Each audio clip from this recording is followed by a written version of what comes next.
Welcome to Pulse 24. This week, the AI industry is being reshaped by massive capital deals, a new focus on creative tools, and a major corporate restructure. Let's start with the money. We've seen a flood of capital into AI infrastructure, including a huge deal between OpenAI and Amazon Web Services. What does this mean for companies that aren't spending billions?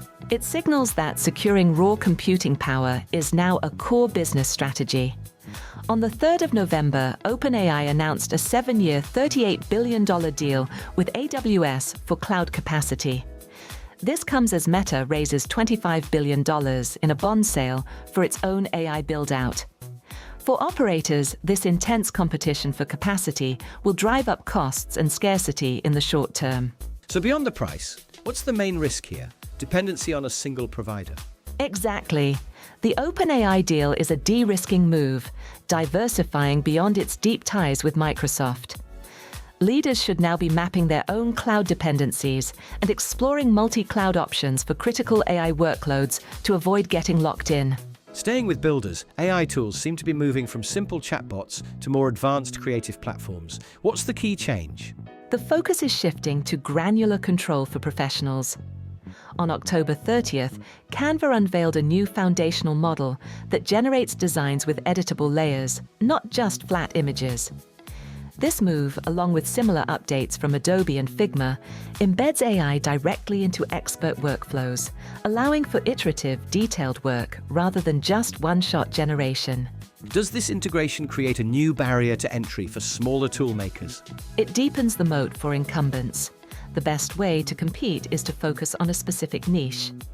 Builders should now identify which new platform features genuinely accelerate their workflows versus which are just noise. Meanwhile, OpenAI has finalized its long-awaited corporate restructuring. How does this new model work?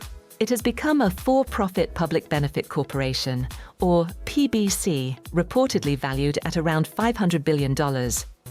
The original non-profit foundation retains board control and a 26% stake, with Microsoft holding 27% and the rest held by investors and employees. It's a novel attempt to fund massive AGI research while maintaining a public good mission.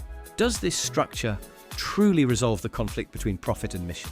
That is the key question. The PBC model creates a legal duty to balance both, but it also opens the company to new scrutiny. Leaders planning long-term AI strategies should watch how this structure holds up under regulatory and investor pressure. Lightning round, 2 quick ones. What else should we be watching? A key NVIDIA supplier, SK Hynix, announced on October 29th it has already sold its entire 2026 production capacity for high-performance memory chips, which signals that the intense demand for AI hardware isn't slowing down. And in policy? The CEO of Capgemini has urged the EU to suspend its AI Act, arguing it has gone too far and too fast, and is hindering innovation for global companies. It shows the persistent tension between regulation and the pace of development. Anya, thanks for the sharp insights. That is all for this week from Pulse 24. Thank you for listening. Stay curious, stay informed. See you next time.